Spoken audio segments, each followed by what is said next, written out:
Oh, yeah, did I catch that? Yeah, I did.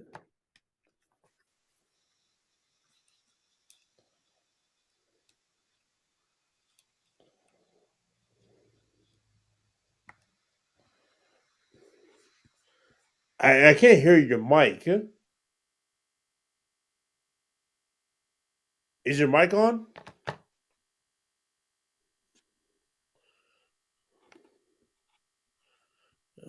Let's see. Let me...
Hi, can you hear me now? Yeah, I can hear you now. Oh, you gotta be kidding me. So I'm gonna have to rewatch the recording. Don't tell me that I was talking to myself for 30 minutes. Yeah, because like I think you switched the studio, man. Like you sent me the email and I tried to get it. I tried to get in that one, but no one was there. Oh, snap. I guess. All right, so it sounds like maybe I was talking to myself for 30 minutes. This is awesome. Uh-huh. All right, so you know what? So let's run it back. Let's run it back. So it looks like the beauty of editing is going to have to change because, yeah, sounds like I was talking to myself for quite a lot. That's Okay. that's great. But all right, but now I do see that you are wearing Niger. Is that Nigerian colors or that's just? It's just a Philadelphia Eagles sweater, man. I'm an Eagles fan, man. Cause it's your name is hiding the top. That's why I only see green and white. All right. Okay, then yes. Yeah. I was about to say I was like, where? Wait, Cameroon, Nigeria. That not too sure how that works. I mean, not gonna lie, I've met Nigerians and they'd be like, they asked me where I got the sweater from, and I was like, Right. they asked me if I was Nigerian, like, no, no, no, no, this is a Philadelphia Eagles, but still very close to it. Well, but just because your name is covering the, I guess, kind of the eagle, so I just saw the white and green, and I'm like, okay, you, Yeah. you know, trying to cause a little trouble around, but hey, well, I ain't mad at that. Uh-huh.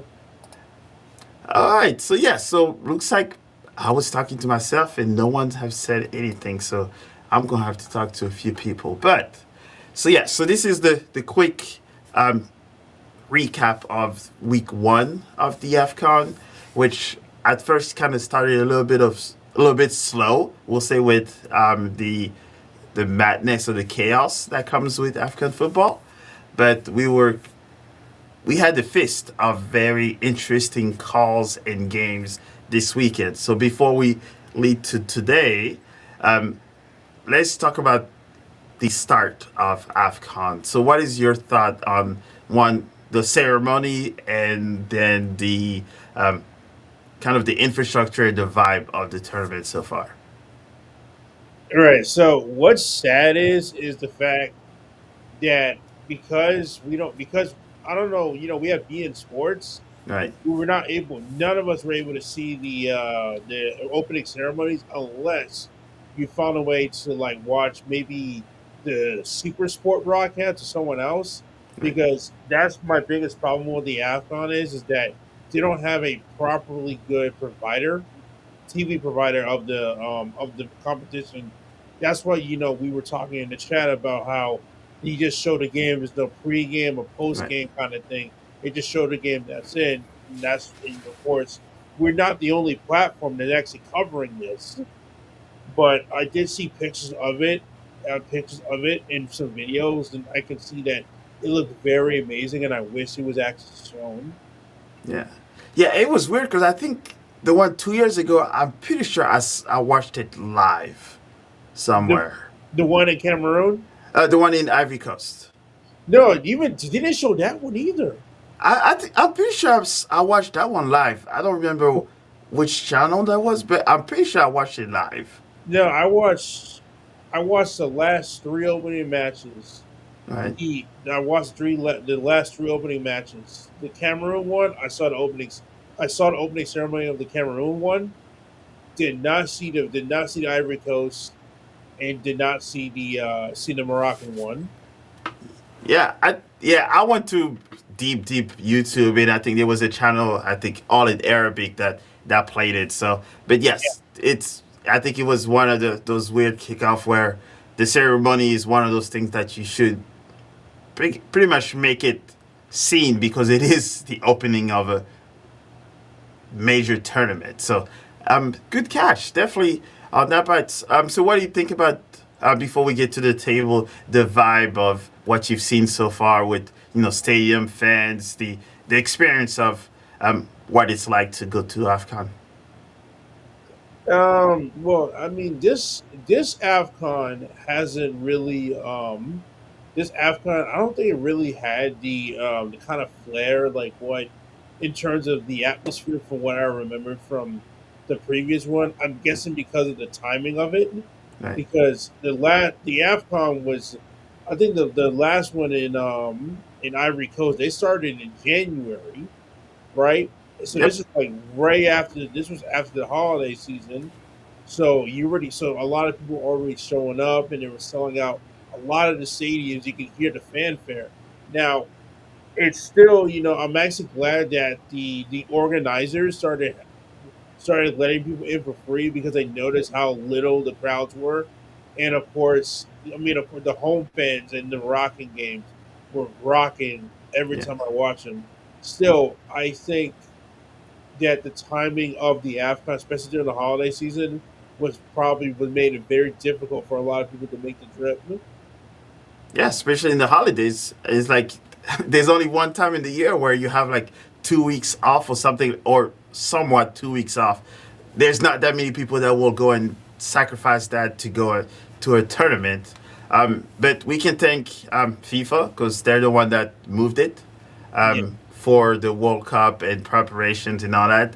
And it's the other perfect example of what AFCON is still treated as like a second or third tier tournament because they can just move it or make requests as they see fit. So yeah, it's still showing that even though AFCON is like the biggest African tournament, just like the Euros or Copa America, they're still mistreated as the little brother. But um, I guess if we have to talk about that, it might take us the entire episode on here. But I know we uh, can rant for days, but we haven't even talked about the new cycle they're trying to put on us. oh yeah, that one will have to do like a special episode And of what the heck is going on. yeah, because I mean that the schedule of the Afcon and also the new cycle they're trying to put in. That we're gonna do we should do a deep dive on that later on in Oh another yes, episode. But let's start recapping the groups. that is the fun one. So as you can see on my right, so the first group, Group A, that has Morocco, Mali, Zambia, and Comoros. So Group A has actually played two games already. So the first two games for Group A was Morocco against Comoros. So that was a 2-0 win, but it was still a not convincing win against the Comoros because it took them almost what three-fourths of the game in before Morocco started to show a little bit of what they're capable of. So what was your thought on that game, and was there one thing that kind of jumped to you on that ceremonial game? Well, like there was expectations for Morocco. I mean, this is the Morocco that has not conceded a goal since the 2022 World Cup, Yeah, 2022 World Cup, and of course they just conceded one today against Mali. So I was expecting Morocco, especially with the talent they have, to basically take care of the group today with the 6 points right. and but still leave that second place open for the three other countries.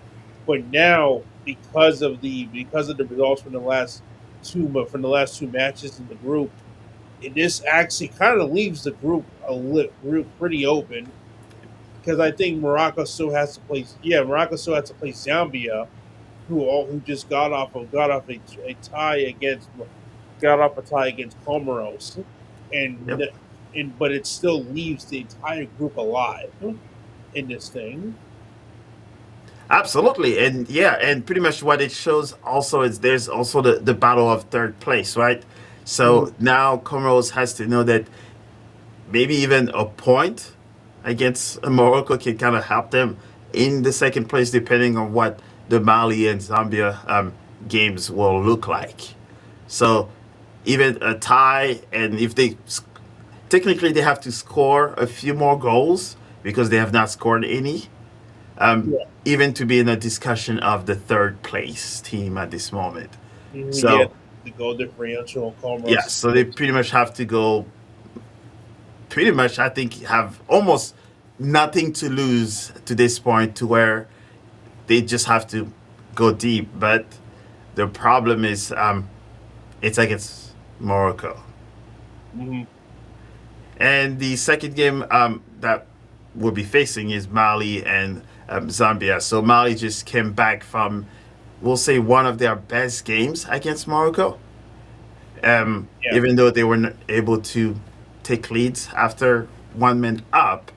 So what was your thought of the Mali itself performance against Morocco?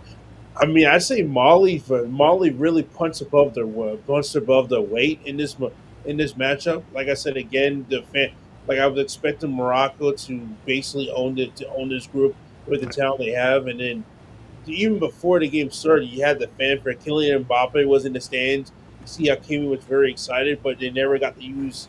But Hakimi never get off the bench. He's still in there. I think.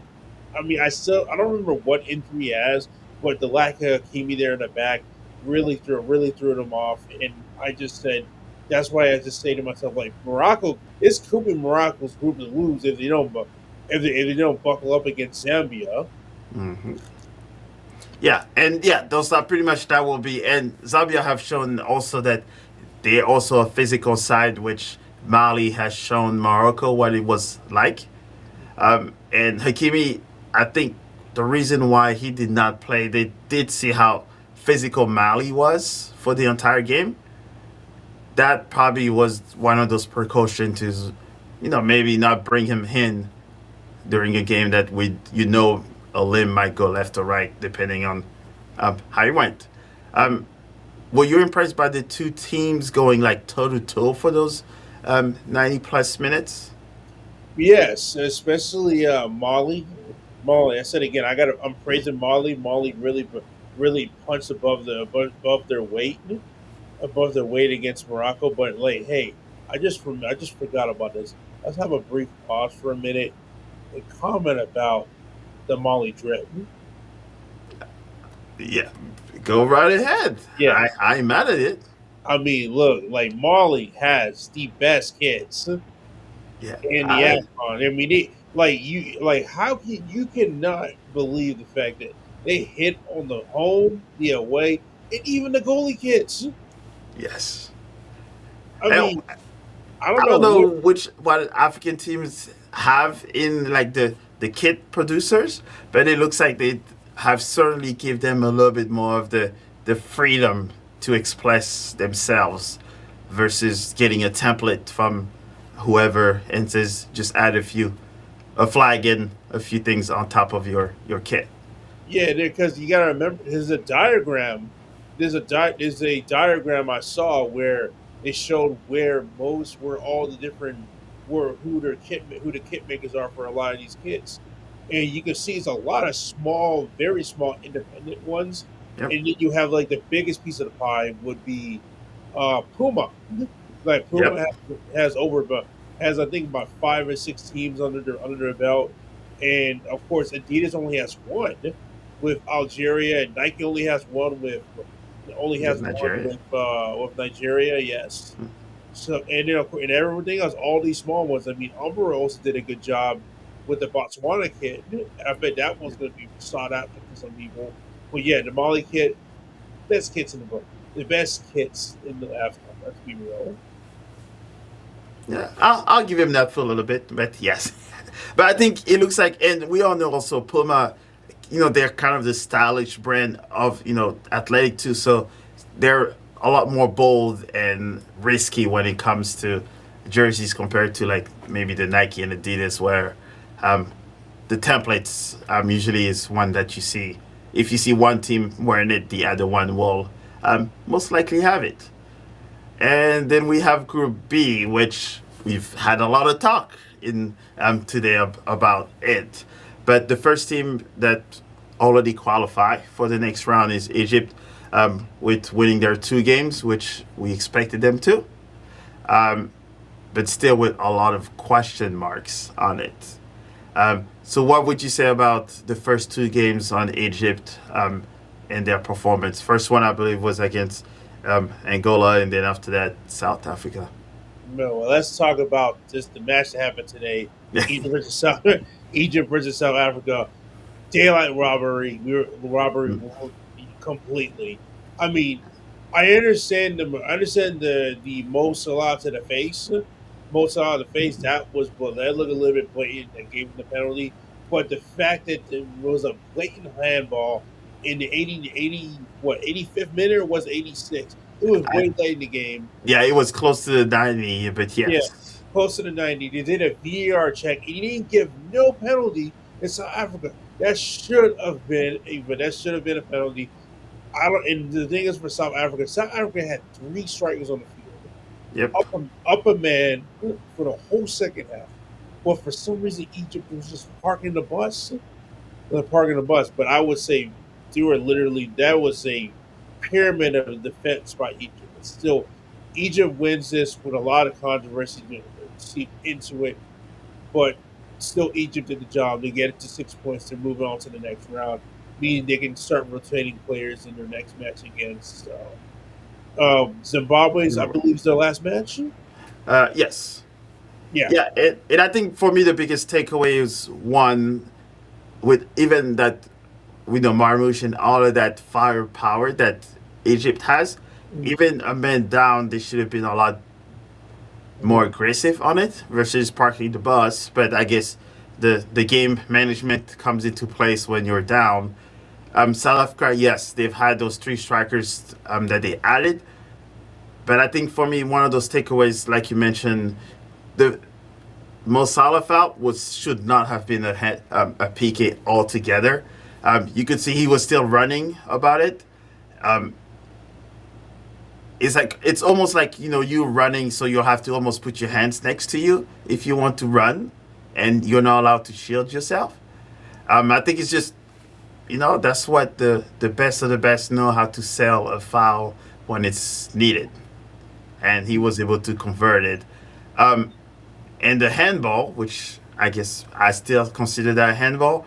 It looks like in Europe, if that would have happened, they would have called that as a handball because one, a slide tackle, if you think about it right, where he was going towards the right side. hmm you do not put your hand down behind you when you do a slide tackle because you're probably going to break your wrist or your shoulder. you're gonna mess up that arm.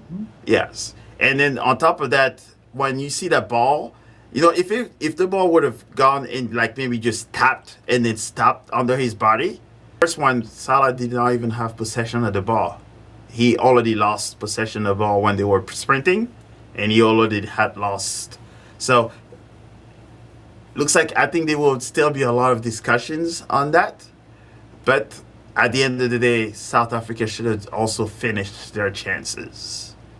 So at the end, you can really leave it up to the referees. Like we all know, we all played soccer. We know that if you want to win the game, finish it, and don't leave it up to the referees.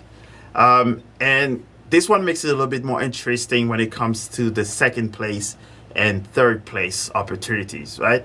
So now South Africa has 3 points, Angola has one, and Zimbabwe have one as well. And the goal differential is, which is kind of an ugly one, 0-1-1. Mm-hmm. So do you think that there's still a chance for either Angola or Zimbabwe to catch up to South Africa, or they should more worry about not allowing more goals and pretty much Uh, hold their so stand? South Africa's third game is gonna be Zimbabwe, correct? Oh, let's see. You got me on that one because I think Zimbabwe and Angola tied today. Yeah, so I think it's gonna be South Africa versus Zimbabwe in the third match for them, right? Yes, and they're almost, I guess, dead to the water if we can. Yes, so it will be Zimbabwe, South Africa on Monday, and Angola and Egypt. So So it looks like what I'm predicting now, this is going to be what I'm predicting is, of course, Egypt is going to rotate to get themselves ready for the yeah, knockout. This leaves a very open opportunity for Angola to hopefully be able to leapfrog South Africa to get that second spot. South Africa is going to be as desperate as Zimbabwe to secure those 3 points. So I can say, this is probably Group B is going to be another like group. I mean, I already talked about this. Like, AFCON is chaos, yeah, and that's that's his middle name. we are starting to see we're starting to see the AFCON chaos factor Yeah, make way right now. Group A is wide open. Group B, for a second. Yep. yeah, Group B is going to be Group B got the second place available.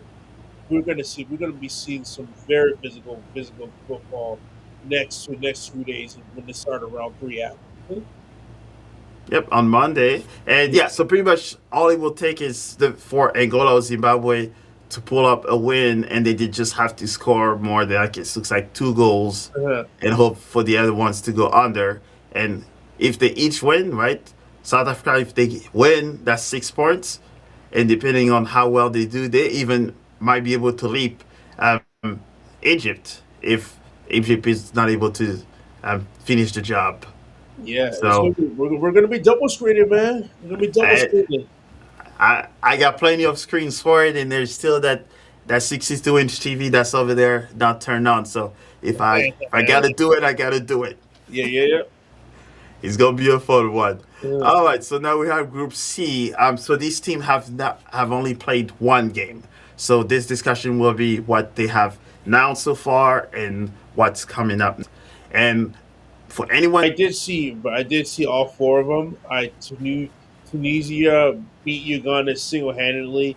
Only allowed like a garbage time goal at the end. That's led to that 3-1. Nigeria, on the other hand, I remember a lot of pressures on Nigeria. They eliminated themselves from World Cup competition. yep, This is their bread and butter. They need to win the AFCON if they want to solidify their international campaign. They got that. They got the one. They At one point they were tied 1-1 against Tanzania. hmm Tanzania. I gotta give credit to them for for a team that is not very strong football, they were holding their own against Nigeria, but Nigeria still came out on top with that 2-1 win. I still don't know what's happened with Osimhen. I'm waiting to see the Osimhen that dropped a hat trick in the drop a hat trick in the World Cup qualifying to try to get Nigeria over the hump, but it wasn't enough. Wasn't enough. But this is going to be probably going to be the biggest match: Tunisia versus Nigeria on Saturday. I mean, in the fact that you have Chelsea and Arsenal playing on that Saturday, so you Hey, already know. Yeah, you already know the viewing centers over there in West Africa are going to be very, very, very busy. yeah. So I'm not really sure what I'm gonna wear. That's the question. Yeah. So the question will be, what are we going to wear tomorrow? Is it like just half and half? But yes, but I will be doing a live stream as well. So we're going to figure out how we can pull EPL AFCON together. So before we jump to Group D, there was a few discussions where I saw even all of the African leagues, most of the top ones, are still currently playing, even though the AFCON is there. Hmm. Um, any thoughts on that? I'm actually shocked. Like I did see a little bit of the some of the leagues were actually do playing. I do. I mean, of course, they have to play their matches, and but still, Afcon is still the priority, Right. and I guess that's what a lot of people have in their mind. Same thing how it is with Europe. The EPL still going on, even though Afcon is going on. What's it called? I think League One, all the other leagues are already on break. I believe, correct? Right? Yeah, so some of them are, yeah, because you see it's a lot of the players traveling, and I think League has what the most players in Afcon, so Yeah. that pretty much decimated their some of their top teams. So yeah, Well, some of them have to because they, they're on holiday break. I know that for sure because I mean Mbappe was at the Morocco game, so he's yep, definitely on vacation. And then we just saw, I just saw a video. Yamin Lamar was playing with kids in Dubai, so that means yep, a lot. and Kunde was back in his Benin, and yeah, so yes, and I think, and just talking about that part, that break, I do like it, and just want to make a big shout out of all of the other African descent players or Africans that are not playing the tournament. You see a lot of them doing good things, opening academies and others back home and not going on vacation and others. So I guess a quick shout out to those folks too because they could have just been in Saint Tropez or Monaco and enjoying their break, but they're all doing great things. Hmm. Oh yeah, All I right, did see Rafinha did. Yeah, Rafinha went back to Brazil. Brazil and did Yep, Brazil giving and backpacks and hmm talking to kids. Camavinga went back. Oh, I forgot which country he was born in. He went back and opened his own academy. I think I saw like 5 or 6 academies that were open within a week. Um, Wow, I gotta look this up. yeah, Cool. so there's like a whole bunch. So that I think that's the beauty of it, and they're showing a whole bunch of other players that are at the Afcon too. So African players are do give back a lot. They do. Now let's get to group D right here. This D, and that's the fun one. is gonna be a fun one. All right, so we had Senegal that played against Botswana 3-0, and then after that, DR Congo beat Benin 1-0. Um, I'm biased, so I will ask you first. What was your thought on the Senegal Botswana and then DR Congo Benin? The Senegal Botswana game was beautiful to see. I love watching. Like Nicholas Jackson scored a brace, shows solidifying himself that he wants to be that number 9 striker for next summer during the World Cup. Oh, for the World Cup. So it's good. It also is great to see Sadio Mane playing again because he was probably one of my favorite African players that play in the EPL. Yeah. In the EPL, he does a lot for his village because we just talked about what players have been doing during their during their winter break, and of course we already know what Sadio does for his bills and everything. But yes, Senegal, like I said, still heavy favorites in winning the group, also heavy favorites in the AFCON.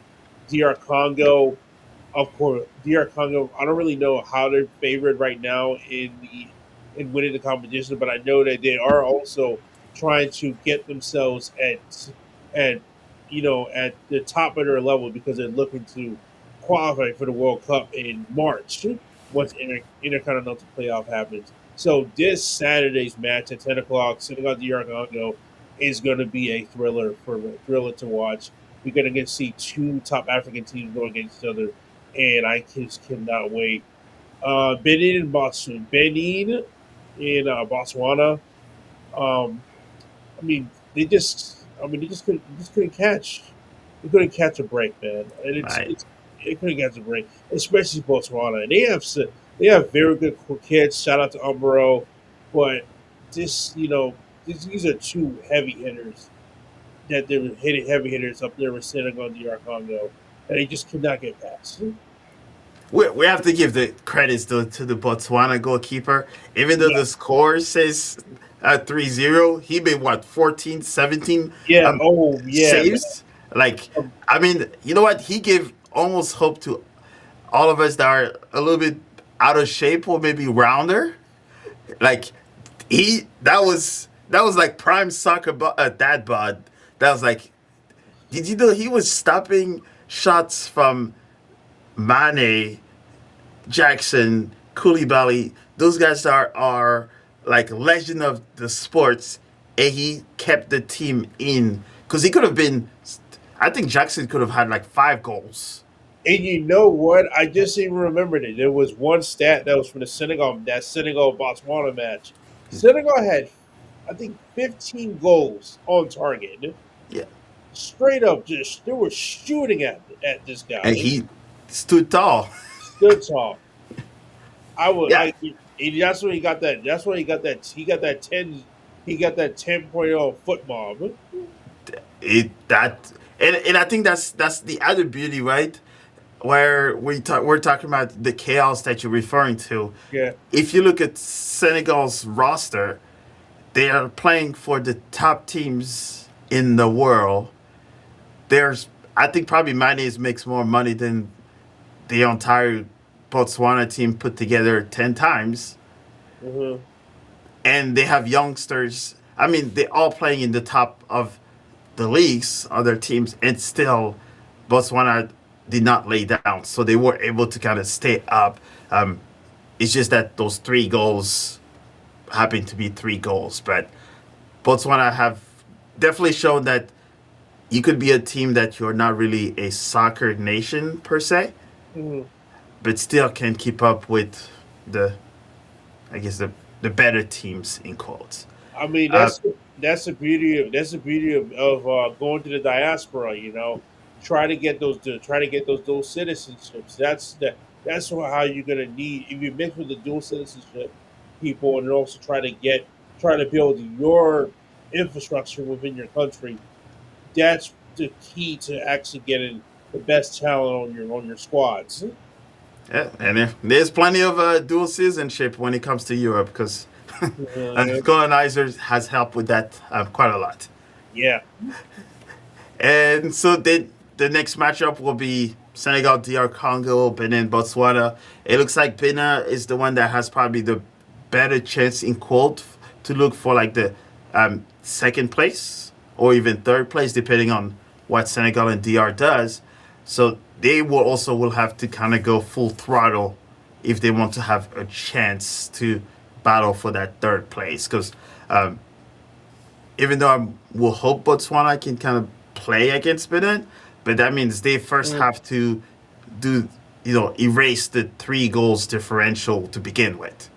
So they have to score mm. like 3+ goals against Benin, which I don't know if that's feasible, but I guess it's AFCON, so I mean, who knows? they need to score at least four. They need to score at least they need to score at least four just to get off the negative, and then another one. That's 5 goals. If you want to get the goal differential of the Congo, Yeah, Benin is going to Benin, I know for a fact they're going to try to do because of they're going to try to get their genie up as much as possible. Yep. But like I said again, they're going to be looking very closely at Senegal DR Congo game because if DR Congo drops points, that leaves that second place wide open for Benin that coming that round three. Yep, it pretty much ended in if Senegal or depending on or DR Congo, whoever wins the game and by how much will Uh-huh. definitely help uh, Benin and even Botswana. Because if you think about it, if DR Congo gets scored 3 goals or DR Congo or Senegal scored 3 goals, that will kind of erase Botswana's 3 goals differentials because Mm-hmm. then they're tied. So even though Senegal has 3 points, DR Congo has 3 points, they're still not safe. Mm-hmm. They just have to finish the job, which is tomorrow, which makes it very fun. And DR Congo has not beat Senegal, I think, since 69 or 57 or 69. So it's been 50 plus years. So it's going to be a fun one. Mm-hmm. And hopefully people tune in because I will be doing a live on this one because I cannot miss it. All right, so Uh-huh. we're now on Group E: Algeria, Burkina Faso, Equatorial Guinea, and Sudan.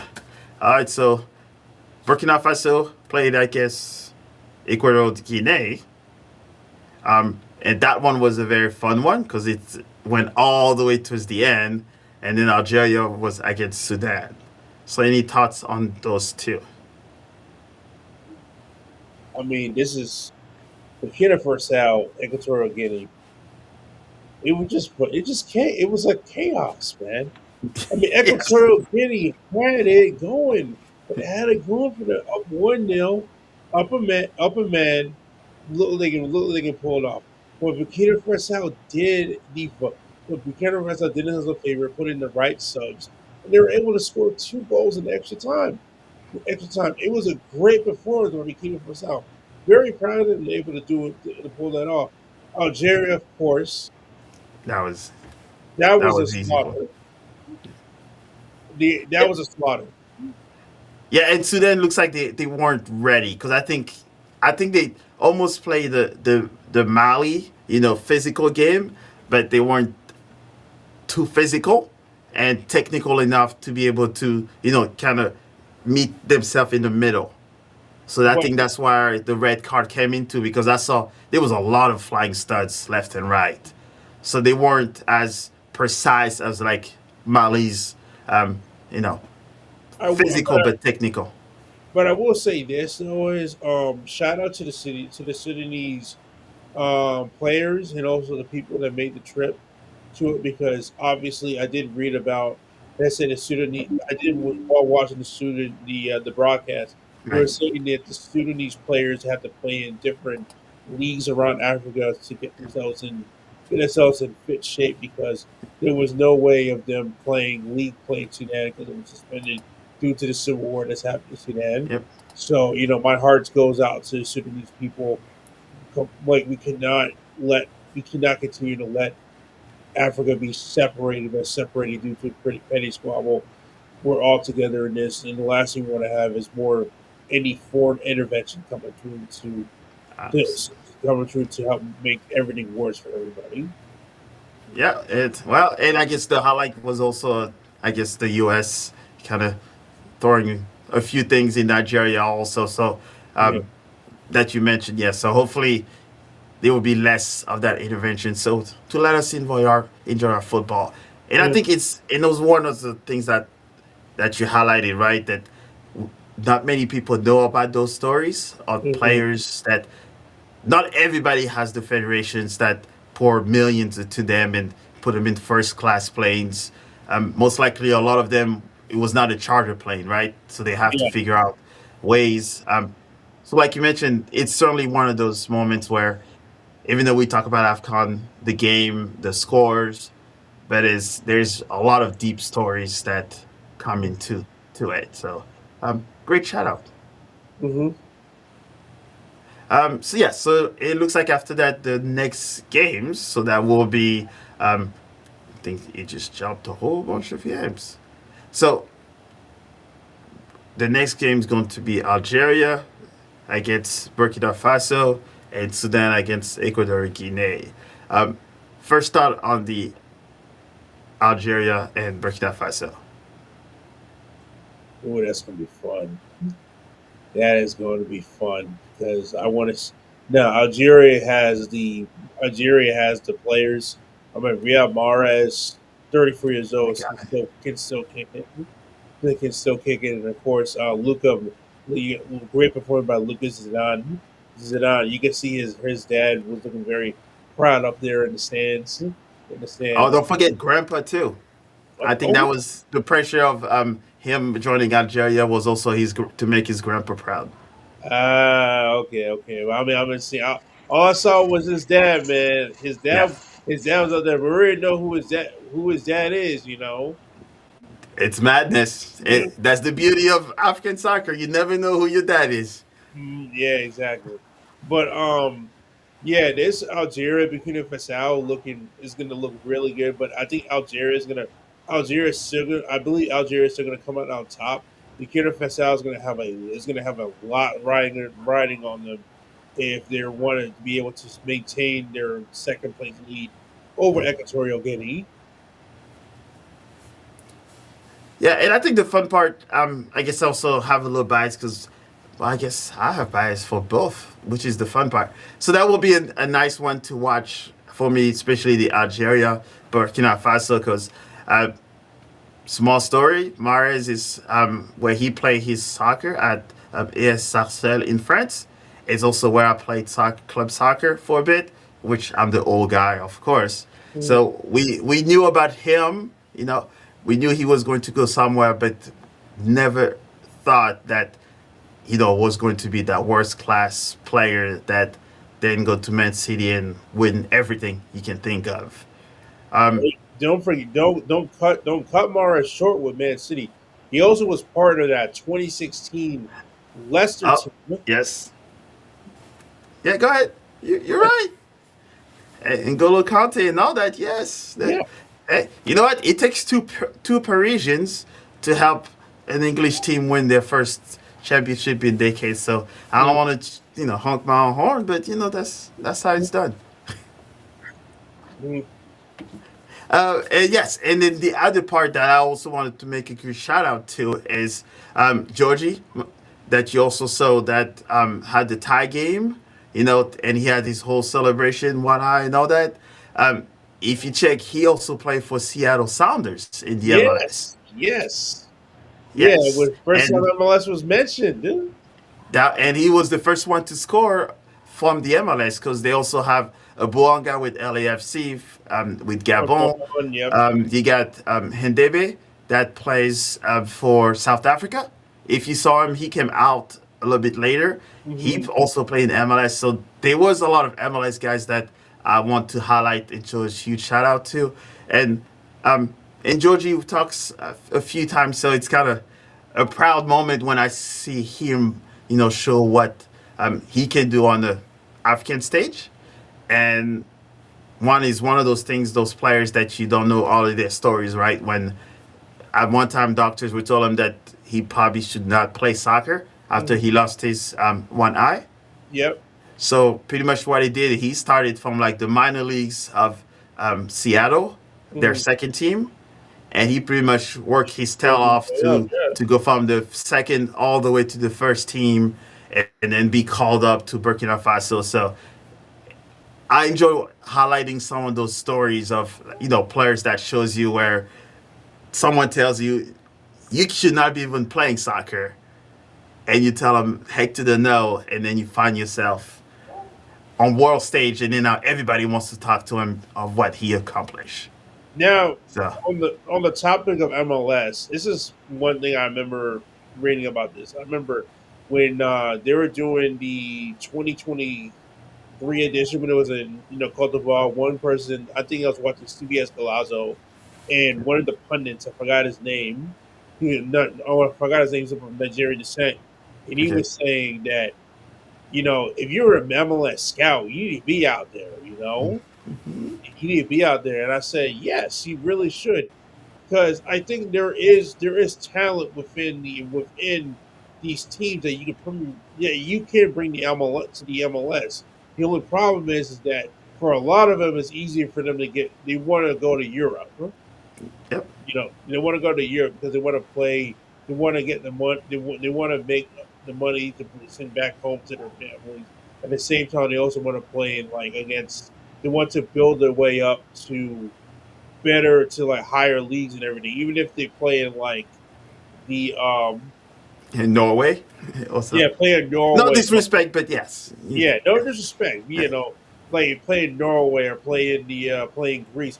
Oh, I forgot about that. Let's go back to Morocco because the Yeah. first game we had that bicycle king, right? Yep. The I see his name. I forgot his name, but the guy is 34, and this guy literally has 4 minutes of bicycle kicks As a defender.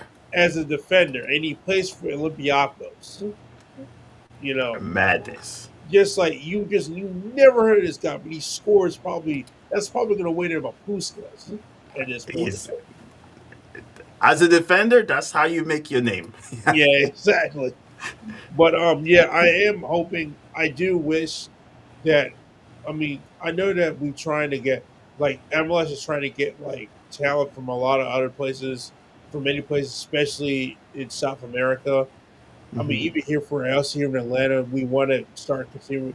We want to reshape the pipeline from South America to come to Atlanta. But still, like I said, like there's a lot of African talent in Africa. You can bring them here. I mean, Atlanta is a very good black city. Hey, there's a lot of Senegalese. I've been there many times. It's been quite a few years. Yeah, But yeah, it don't well also give shout out to MLS. They're starting to see a lot of them. Even my St. Louis CDSC that I wear represent. yeah, Even Falou Fall that just came from Senegal here, but he started his way out of Norway. And I've been telling a lot of other players, even that's in Africa and others, like think about it. A lot of them are yes, they say Europe, right? But Europe is a huge continent. If you are that good, yes, we know the top five leagues that you were going to, right? But mhm, a lot of the other people, when they say Europe, they're talking about Czech Republic. They're talking about Northern Europe, but they just say Europe, right? mhm. Try yourself in the U.S. too. MLS is pushing. MLS have shown that there's players that are coming here and going to Europe. Yeah, So there's that pipeline, and MLS wants to highlight those guys. mhm. So hopefully AFCON will kind of help as well. Now they have what, five MLS players. Just imagine if one of them from one of their team started to go up the bracket, right? One of them wins it, or one of them. That is a huge marketing. Let And me then you look. think about it, the World Cup's coming. Like, come on. Let me look this up real quick because I think it's like about let's see here, 1, 2, 3, 4, 5, 6, 7, 8. Yeah, we have eight players from MLS playing in the AFCON. Yeah, and most of them are playing with the big team, right? LAFC, Cincinnati, um, The San Sounders, Jose.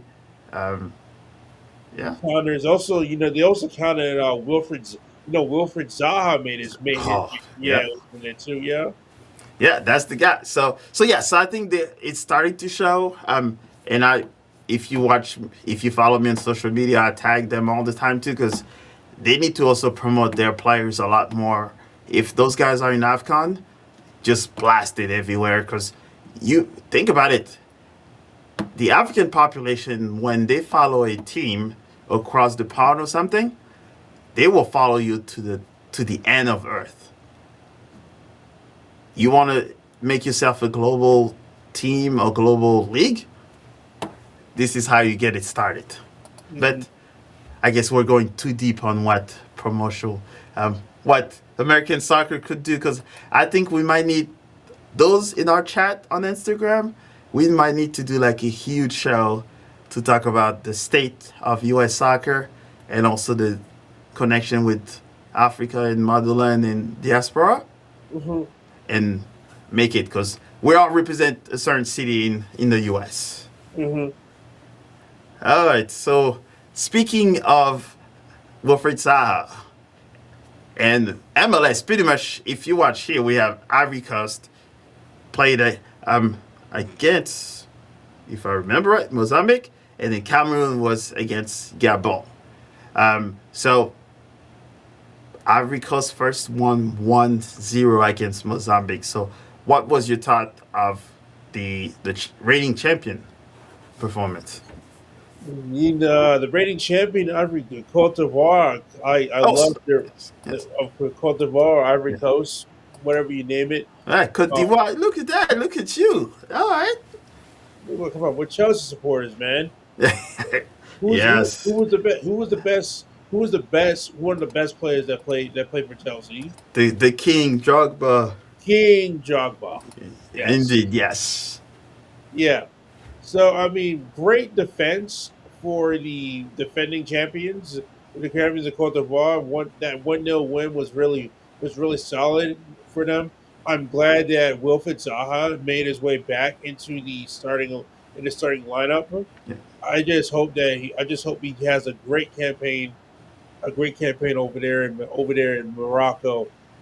Cameroon, I am pleasantly shocked that we got a 1-0 win. We scored a goal in the 6th minute and we kept it. We locked in that whole time, especially when we went against Dennis Mwanga of LAFC.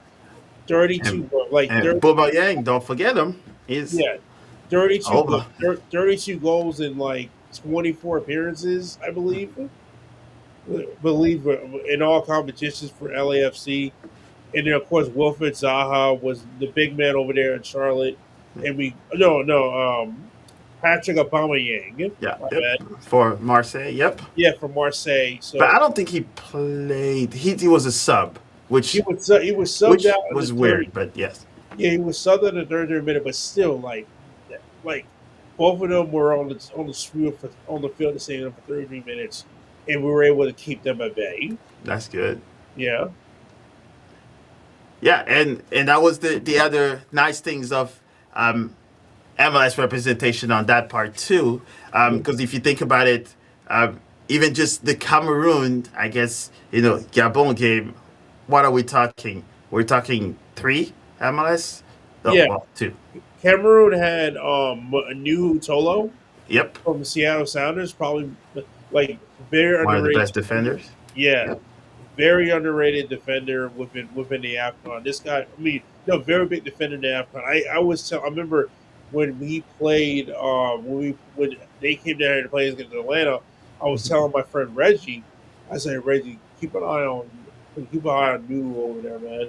That guy was literally defending the likes of Sadio Mane and Mo Salah Yep. and during the AFCON. Like that guy can easily make his way towards Europe, and I guess he's just comfortable living where he is now. Just like how it was with Jonathan Nagby. Happy Yep. retirement to him. The guy was literally Liberian Conte. Yep. Hey, you know what? If you find your comfortable spot and you Mhm. have a little bit less of the pressure, I will say less. Yeah. But if you find the spot, there's no reason. And if you're comfortable and you still get called by the national team, Mhm. then you know that you don't really have to move, I guess. And I think this one, where I was joking with other friends, is like this sounds so MLS, right? So if you think about it, you have three teams, and you have what, 3 4 MLS um, players. I would have thought that maybe the MLS would have been like, this group here has a whole bunch of our players. We're almost the same entity. Yeah, one. Do a little bit of that marketing there, Yeah, right? three. Yeah, you have three. You have three MLS players. Yes, and two of them most likely will make it to the second round because Yeah, mhm. technically, Or like, all three. You never know. They yeah, could there you probably go. Yes, like we you got we three. could, we could see 3 out of 4 teams make it to the knockouts in this group. I think it's possible. I really Yeah. do think that either we can have the two spots, and then we have the best one of the best third place teams in the slot right now. Yep. And they are negative one goal, so that means even Gabon or Mozambique, they still have a chance. Yeah, And Gabon exactly. has not hit their firepower because they do have a lot. But yeah, So Sunday. But yeah, the Ivory Coast versus Cameroon match will be on Sunday. That is going to be that's going to be legendary. Defending champions versus the 5-time AFCON champions of Cameroon. I will be going live. You best believe that. Uh-huh. I'm going live for that Ivory Coast or Cote d'Ivoire and Mhm. Cameroon. This one will be because we you have to do it for the culture, not only the U.S. soccer spectrum, but also African one. So, and I would have thought, like I said, MLS, promote the piss out of this one because you have a group where you're an sole entity, so that means these guys are being paid, even though they're paid by a team, they're still paid by the MLS. Um, if you want more fan, I know how crazy Cote d'Ivoire, Cameroon, and Gabon fans are. Would you imagine if they say, hey, you know what? We have your players. Let's adopt the team in the US that support them. They will have watch alongs at the village with a whole bunch of people watching the game, and bam, you get a whole country supporting like everybody does for Arsenal, Chelsea, and everything in on the other side of the world. So So so here's a funny story about Boanga, right? yeah, So I had the opportunity. So when we were playing when Chelsea was playing LAFC in the opening match of the Club World Cup, yeah. I had the opportunity to I had the opportunity. I had like field access. Nice. Look at Watch. you. Yeah, I had field access to watch the teams practice everything, and I got to. For a brief moment, I got to see Danny Mwanga in the tunnel next to Hugo Lloris. Ooh. Yeah, next to Hugo Lloris. One of my friends, he's a big Tottenham man. He was like gushing in excitement. Yeah, I got to meet him. But yeah, I You know met how crazy I would have gone? even met Hugo Lloris. Those are my legends, right? I'm Yeah, French, so he got me a World Cup, yeah, and exactly. Denis Bouanga, I actually watched him play at Saint Etienne before he moved, so I literally watched him play live in France too. So yeah, those are very Yeah. close. So yeah, I said to him like, "Hey, you were like, it's an honor to meet you because I've been watching you since you came to LAFC. Probably Right. one of the best goal scorers I've seen play in the MLS, and also and at that same time, I didn't realize he was from Gabon, where Aubameyang's from. Yep. So I was like, so it was shocking that I realized that, and of course, I actually met with some of the staff. They tried to, actually was very close to meeting Olivier Giroud Ooh. before he made the move back to Lille. Yeah, he went to Lille. Yeah, he went back home. Yep, He Leo. came back home, and I was like, and honestly, if I met Giroud, I probably would die. Hey, another legend. Yeah, I know, right?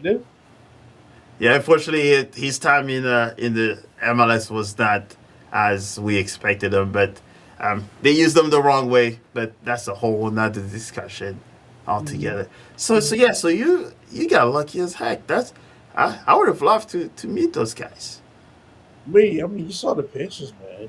Yeah. I'm like the second. So the thing is about me is I'm the vice secretary of the Atlanta Blues, Chelsea Football Club. So I didn't pay attention. I should have seen you then. yeah, so when Atlanta So when Chelsea came and played in Atlanta multiple times, they always would talk to me about what are we doing right now, doing what we doing, what are the logistics of everything because they don't know about Atlanta, but I know about Atlanta, Yeah. and I just just guide them where to go, and they come back to me and they just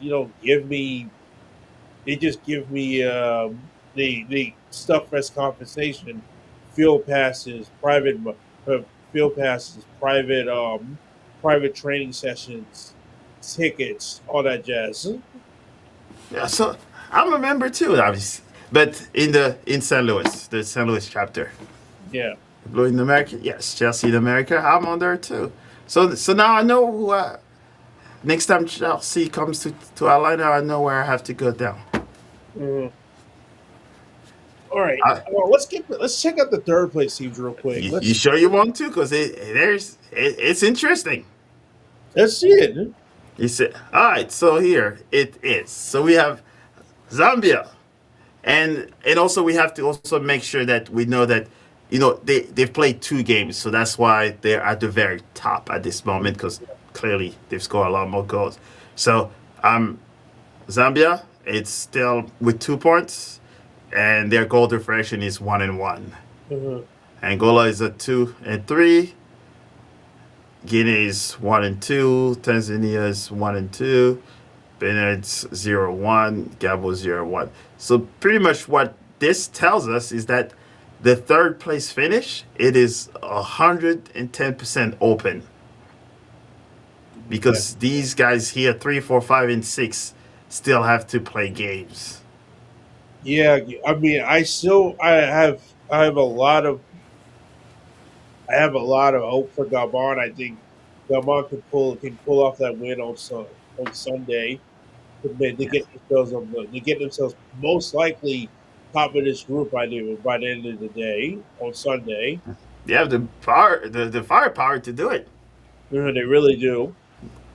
But sheesh, this is only like I said, we only just did Group A and Group B today. You still got the other groups to make way. So I'm really looking forward to see how this graph looks, especially when we come. The group stage, I believe the group stage ends next Friday, correct? Let's take a look here. So we Yeah. have groups there. So make sure. Yeah, so it looks like the fur will be on the Monday, Wednesday. So the round of 16 starts on January 3rd. So that's Saturday. Yep, Saturday the 3rd. Yes, and Okay. that one will have pretty much 2 games, one at 10 a.m. and one at 1 p.m. And they pretty much just go two So games per so they're day. trying. So they're gonna. So my guess is it's gonna be like New Year's Eve, huh? When they're gonna try to finish up everything, right? So pretty much the 31st, the last game will be Mozambique against Cameroon on Mm-hmm. Wednesday, the 31st at 1 p.m. Mm-hmm. And then they get the first and the second off, and then we kick off the round of 16 on the 3rd. All right. So we could probably do a.